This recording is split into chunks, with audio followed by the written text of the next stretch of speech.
tu es artiste dans le spectacle vivant, que tu veux le devenir, je vais te dire quelque chose que personne ne t'a dit dans ton cursus artistique, ni à l'école de musique, ni à l'école de danse, ni au conservatoire, ni en formation, ni dans aucun stage artistique. Depuis le premier jour où tu as choisi ce métier, tu diriges une entreprise. Alors tu n'as pas signé de contrat pour ça, tu n'as pas demandé à faire ça, mais surtout, personne ne t'a appris à faire ça. Mais tu la diriges quand même. Chaque fois que tu réponds à une demande de spectacle, à une demande de devis, à une demande de concert, chaque fois que tu négocies un cachet, chaque fois que tu postes une photo sur Instagram, chaque fois que tu envoies une vidéo à un client potentiel, à un programmateur, chaque fois que tu demandes combien tu vas facturer pour cette soirée, pour ce projet, tu fais de l'entrepreneuriat. Alors sans le statut, sans le vocabulaire, sans les outils, sans la formation pour ça. Et du coup souvent, sans le résultat. Moi, ça m'a pris des années à comprendre ça. Je m'appelle Jérémy l'artiste, je suis professionnel dans le monde du spectacle vivant depuis plus de 25 ans. Je suis jongleur, musicien, artiste de cirque, humoriste, bref. L'année dernière, j'ai fait entre 180 et 200 spectacles avec près de 150 000 € de revenus. Mais si tu m'avais regardé à mes débuts, tu aurais vu quelqu'un de très talentueux, mais très perdu. Parce que j'avais appris à jongler, mais personne ne m'avait appris à vivre de ce métier. Et c'est exactement ce dont on va parler aujourd'hui. Cette vidéo, elle est pour tous les artistes qui se demandent pourquoi ils travaillent autant pour gagner si peu. Pour ceux qui ont du talent, mais pas les clients. Pour ceux qui savent créer, mais qui ne savent pas vendre. Pour ceux qui pensent que leur problème, c'est le talent. Spoiler alerte, le problème, c'est pas le talent. Tu diriges une entreprise sans le savoir. Imagine ce scénario. Tu ouvres une boulangerie, tu fais les meilleurs croissants de la ville, vraiment, avec un beurre incroyable, un feuilletage parfait, une dorure magnifique, un travail d'orfèvre, un travail d'artiste. Mais en fait, tu n'as pas de devanture, tu n'as pas d'enseigne, tu n'as pas d'horaire affiché, pas de caisse enregistreuse, pas de compte Instagram, pas de carte de visite, pas de système pour rappeler les clients fidèles. Et quand quelqu'un entre et te demande le prix d'un croissant, tu rougis et tu dis ce que vous voulez. Ok, dans 6 mois tu fermes. Pas parce que tes croissants sont mauvais, mais parce que tu as ouvert une boulangerie sans apprendre à tenir une boulangerie. Et c'est exactement ça la situation de la majorité des artistes du spectacle vivant en France. Le talent est là, la passion est là, le travail est là, mais l'entreprise, elle pédale dans la semoule. Et le problème, c'est pas toi, c'est que personne ne t'a dit que tu avais une entreprise à faire tourner. Personne. On t'a dit d'être bon, on t'a pas dit d'être visible, on t'a dit de travailler, on t'a pas dit de te vendre, on t'a dit de pratiquer, on t'a pas dit de prospecter et on t'a pas expliqué non plus comment. Ce sont deux formations complètement différentes. Et la deuxième n'existe quasiment pas dans le cursus artistique. Laisse-moi te poser une question simple. Quand tu as commencé à te former en tant qu'artiste, peu importe ta discipline, que tu sois musicien, danseur, chanteur, acrobate, artiste de cirque, combien d'heures as-tu passé à apprendre ton art? Beaucoup, tellement, des centaines, des milliers pour certains. Maintenant, combien d'heures as-tu passé à apprendre à vendre ton art, à vendre ton concert, à vendre ta prestation? Voilà le problème. Ce déséquilibre-là, c'est le vrai fossé entre les artistes qui vivent de leur métier et ceux qui survivent malgré leur talent. Il y a un mot qu'on utilise très peu dans le monde artistique et qui pourrait décrire parfaitement ce qu'est un artiste professionnel. Ce mot, c'est solopreneur. Un entrepreneur solo, tout bêtement. Quelqu'un qui gère seul une activité économique avec un produit, avec des clients, avec une image, des finances, une stratégie. Toi, tu es un solopreneur depuis le premier jour, que tu le veuilles ou non en fait. La question n'est pas de savoir si tu veux l'être, la question est de savoir si tu vas apprendre à l'être ou continuer à le faire de travers. Les compétences que personne ne t'a enseignées. Je vais faire quelque chose peut-être d'un peu inconfortable. On va lister ensemble toutes les compétences qu'un artiste professionnel doit maîtriser pour vivre correctement de son métier à notre époque. Pas pour te décourager, pour que tu réalises l'étendue de ce que tu fais déjà et de ce que tu pourrais mieux faire. T'es prêt? Premier, la vente. Répondre à une demande de devis, proposer un tarif avec confiance, convaincre un client hésitant, relancer sans avoir l'air désespéré, négocier sans brader, transformer un « je vais réfléchir » en « c'est bon, on y va, je signe ». C'est de la vente. On t'a appris ça où? De la communication. Savoir parler de son travail de façon claire, concise, convaincante. Trouver les mots qui touchent le programmateur, l'organisateur, pas ceux qui plaisent à tes potes artistes. Écrire un email professionnel, tenir une conversation téléphonique avec un directeur d'événementiel, présenter son spectacle en 20 secondes à quelqu'un qui n'y connaît rien. Qui t'a appris ça? Où? 3. Le marketing. Comprendre qui sont tes clients, ce qu'ils veulent vraiment, ce qui les fait choisir un artiste plutôt qu'un autre, comment te différencier, comment construire une image cohérente, comment faire en sorte qu'on pense à toi au bon moment. On t'a appris ça où? Ton positionnement sur le marché, savoir qui tu es, pas artistiquement, commercialement. Quel marché tu vises? Quel type de client tu sers? Quel problème tu résous? Pourquoi te choisir toi et pas quelqu'un d'autre? Ce qui te rend unique sur un marché où tout le monde dit « Bah moi je suis un passionné, je suis professionnel ». On t'a appris ça où? La création d'offres. Transformer ce que tu sais faire en quelque chose de tangible à vendre, avec une durée, avec un format, un tarif, des options, une proposition claire que le client comprend immédiatement et peut acheter sans avoir à tout te demander. On t'a appris ça où? Important. La fixation des prix. Combien tu vaux? Comment calculer un tarif qui couvre tes charges, ton temps de préparation, ton transport, ta marge, tes années de répétition? Comment l'augmenter progressivement? Comment ne pas brader sous pression? Comment répondre à « c'est trop cher ». On t'a appris ça où? Autre chose importante, la gestion financière, les charges sociales, la TVA, les cotisations, le résultat net réel après tout ça, la trésorerie, le mois creux, les impôts, les frais, la différence entre facture TTC et ton revenu réel. On t'a appris ça où? La prospection. Comment trouver de nouveaux clients de façon active? Identifier les bons interlocuteurs, les contacter sans avoir l'air d'un mendiant. Créer des relations avant d'avoir besoin d'un contrat. Construire un générateur de clients régulier, un générateur de dates. On t'a appris ça où? La fidélisation. Faire en sorte que tes clients, les programmateurs, reviennent, qu'ils pensent à toi pour leur prochain événement, qu'ils te recommandent, qu'ils deviennent des ambassadeurs. Entretenir la relation entre deux contrats. On t'a appris ça où? Les réseaux sociaux. Pas juste poster, avoir une stratégie, savoir quel contenu attire quel type de client, comment utiliser ces réseaux, Insta, LinkedIn, TikTok, Facebook, selon ton marché. Ce qui convertit et ce qui fait juste des likes. Ça, on t'a appris ça où? La création de contenu. Te filmer, monter, écrire des légendes, créer des visuels efficaces, rédiger des publications, produire des vidéos. Tout ce travail de création d'une présence numérique qui attire et convainc les programmateurs, les organisateurs. On t'a appris ça où? Ton site internet. En avoir un, oui, mais qui soit clair, qui montre ce que tu fais, qui donne envie de te contacter, qui soit trouvable sur Google, qui réponde aux questions du client avant même qu'il les pose. On t'a appris ça où? Ta proposition commerciale, écrire un document qui donne confiance, qui présente ton travail, ton tarif, tes conditions, qui rassure le client et lui donne toutes les informations pour dire oui. On t'a appris ça où? Ton réseau, créer des relations utiles avec des organisateurs, des agences, des pairs, des clients potentiels, pour entretenir ces relations dans la durée, ne pas apparaître seulement quand tu as besoin de quelque chose. On t'a appris ça où? Ta marque personnelle. En fait, c'est ce qu'on dit de toi quand tu n'es pas dans la pièce. L'image que tu projettes, la cohérence entre ce que tu es sur scène et ce que tu es en ligne, la réputation que tu construis sur le long terme. On t'a appris ça où? Et le plus important selon moi, ton système, les systèmes. Automatiser ce qui peut l'être, créer des processus pour ne pas réinventer la roue à chaque contrat, un modèle de devis, un système de suivi des clients, un calendrier éditorial, des templates qui te font gagner du temps. Bref, une machine à générer des dates. Qui t'a appris ça? Je t'ai listé 23 compétences.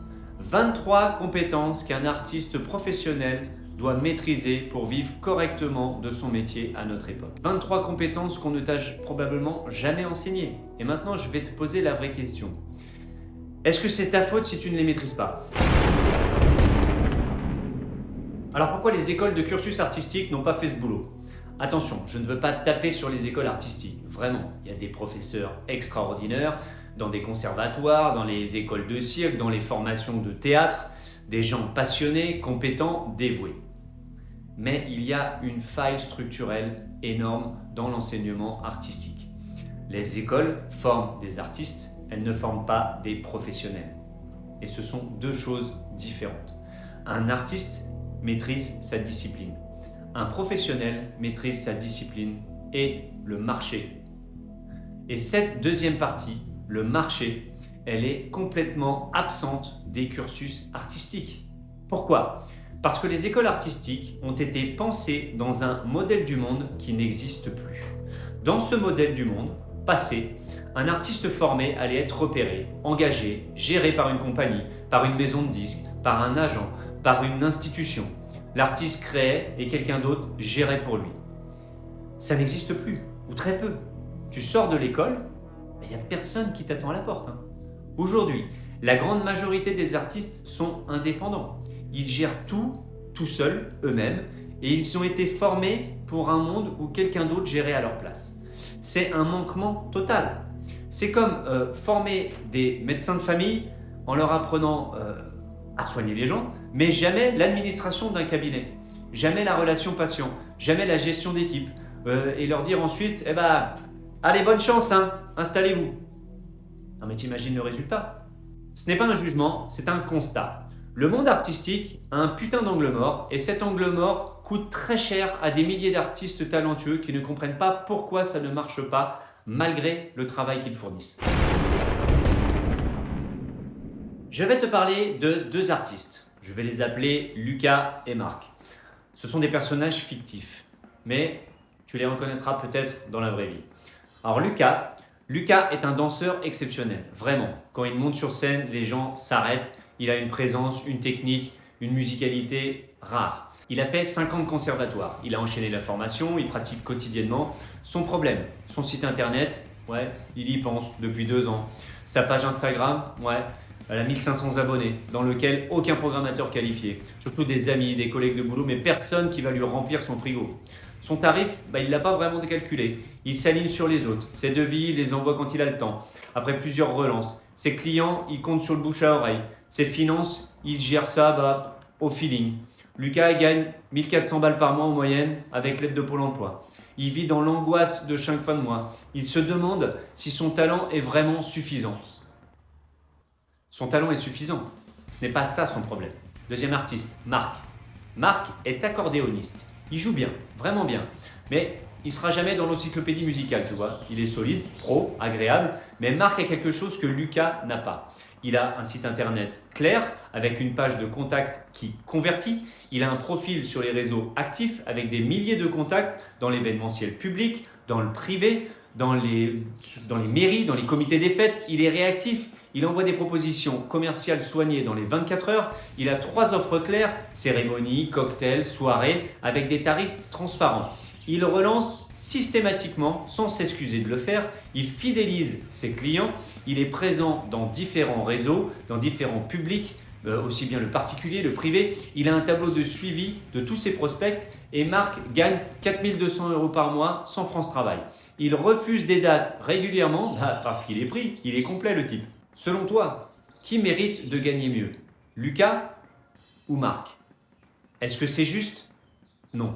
Est-ce que c'est la réalité? Oui. Et la bonne nouvelle, parce qu'il y en a une, c'est que Lucas peut apprendre ce que Marc sait faire en quelques mois, pas en 5 ans. Ce sont des compétences, pas des dons innés. Marc n'est pas meilleur que Lucas, il a juste appris quelque chose que Lucas n'a pas appris. Parce qu'il faut comprendre un truc, le marché n'achète pas le meilleur artiste. Le monde achète souvent l'artiste qu'il voit. Et ça, c'est une information libératrice. Si tu l'apprends bien, ça ne veut pas dire que la qualité ne compte pas. Elle compte énormément. Elle est la base de tout, forcément. Mais la qualité seule ne suffit pas. En tout cas, ne suffit plus. Un chef-d'œuvre caché dans une cave, ça reste invisible. Donc ton art mérite mieux que l'invisibilité. Alors, qu'est-ce qu'on fait avec tout ça? Première chose, on arrête de se sentir coupable. Si tu n'as pas ces compétences, c'est pas parce que tu es paresseux, c'est parce que personne ne te les a enseignées. Point. Deuxième chose, on arrête de croire que les apprendre te rendra moins artiste. C'est pourquoi je te dis ça, parce que c'est la peur la plus commune que j'entends. Si je pense à la vente, si je pense au marketing, si je pense à commercialiser mon travail, je vais perdre mon âme créative. Je vais te dire ce qui se passe vraiment quand tu maîtrises ces compétences. Tu deviens plus libre. Quand tu sais vendre, tu choisis tes clients. Quand tu sais te positionner dans le marché, tu travailles dans les contextes qui te correspondent. Quand tu maîtrises tes finances, tu dis non aux contrats qui t'épuisent. Quand tu construis ta visibilité, les opportunités viennent à toi. Elles viennent d'elles-mêmes. C'est pas l'inverse. La liberté artistique, elle n'est pas dans la pauvreté. Elle est dans l'indépendance économique.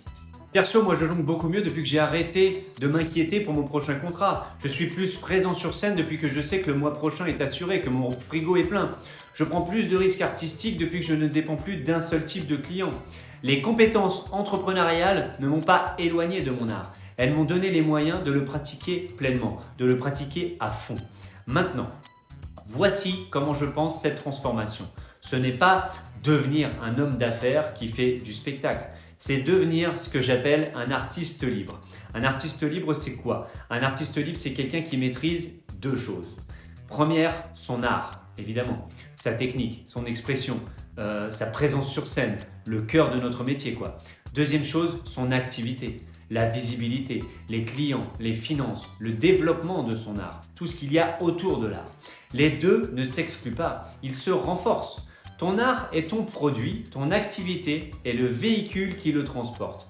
Un véhicule en panne n'avancera pas, peu importe ce que tu as mis dedans, même si ce que tu fais est extraordinaire, ça n'avancera pas. Alors concrètement, par où commencer? Je ne vais pas te donner une liste de 150 000 choses à faire, ça serait complètement contre-productif. Ok, je vais te donner 3 priorités. La première, priorité numéro 1, clarifie ton offre. Clarifie ton offre, ça veut dire qu'est-ce que tu vends? Qu'est-ce que tu vends exactement? Sous quelle forme? À quel tarif? Pour qui? Si tu ne peux pas répondre à ces questions très simples, si tu ne peux pas y répondre en 30 secondes, c'est là que tu commences. C'est là que commence ton premier chantier, pas avant. Ensuite, priorité 2, devenir visible là où sont tes clients, pas partout. Là où se trouvent tes clients. Si tes clients sont des entreprises, c'est plutôt sur tel réseau social. Si c'est des particuliers, c'est plutôt Instagram. Si c'est des mariages, ça va être des plateformes de mariage. Si c'est des festivals, c'est les dossiers artistiques et les marchés spécialisés. Tu dois cibler, tu ne dois pas t'éparpiller. Troisième priorité, créer un processus de vente simple. Quand quelqu'un te contacte, qu'est-ce qui se passe? Est-ce que tu as un process clair? Est-ce qu'il y a un devis qui part vite, un suivi, une relance? Ou est-ce que c'est l'improvisation totale à chaque fois? Industrialise le basique, automatise le basique pour avoir l'énergie pour le créatif. Tu n'as pas créé un spectacle, un concert, tu as créé une solution à un problème réel. Animer un événement, créer une émotion, marquer un moment, faire vivre une expérience. Sache que quelqu'un, quelque part, a ce problème en ce moment. Et il cherche quelqu'un comme toi pour le résoudre. La question, est-ce qu'il peut te trouver? On m'a posé une question l'autre fois. Jérémy, pourquoi tu passes autant de temps à parler de business et de marketing dans le monde artistique? T'es pas artiste? Je réfléchis une seconde et j'ai répondu, en fait, je parle un peu de business parce que je veux passer le reste de ma vie à faire de l'art. C'est tout. Si j'avais attendu que quelqu'un me trouve, je serais peut-être encore en train d'attendre. Si j'avais refusé d'apprendre à me vendre par peur de me salir les mains, je serais peut-être encore à jongler pour des cachetons à 50 balles qui couvrent à peine l'essence. Si j'avais cru que le talent suffirait, je serais peut-être encore à me demander pourquoi les autres avancent. Les compétences entrepreneuriales, je ne les ai pas apprises par amour du business, je les ai apprises par amour de mon art, de mon activité artistique, pour lui donner les meilleures chances d'exister, d'être vu, d'être vécu par le public et d'être payé à sa juste valeur. On a appris aux artistes à créer. On ne leur a jamais appris à exister. Aujourd'hui, c'est ta responsabilité d'apprendre ce que l'on ne t'a pas enseigné. Pas parce que c'est facile, pas parce que c'est naturel, mais parce que ton art le mérite et le monde a besoin de lui. Et parce que toi, tu le mérites. Ce que je veux que tu retiennes de cette vidéo, c'est peut-être une seule chose. Tu n'es pas juste un artiste. Tu es un artiste et un commercial, et un marketeur, et un communicant, et un créateur de contenu, et un négociateur, et un gestionnaire. Et aucune de ces casquettes ne devrait te faire honte. Elles sont toutes au service de la même chose, ton art, ton activité artistique et ta liberté de le pratiquer. Le talent ouvre la porte, mais les compétences entrepreneuriales permettent de la franchir. Alors si tu es prêt à apprendre à franchir cette porte, abonne-toi, c'est le minimum. Mets-moi des commentaires, j'y répondrai avec plaisir. Parce qu'on a du travail et si tu veux aller plus loin, il y a ma formation Artiste Libre en description. Toutes les infos sont en bas.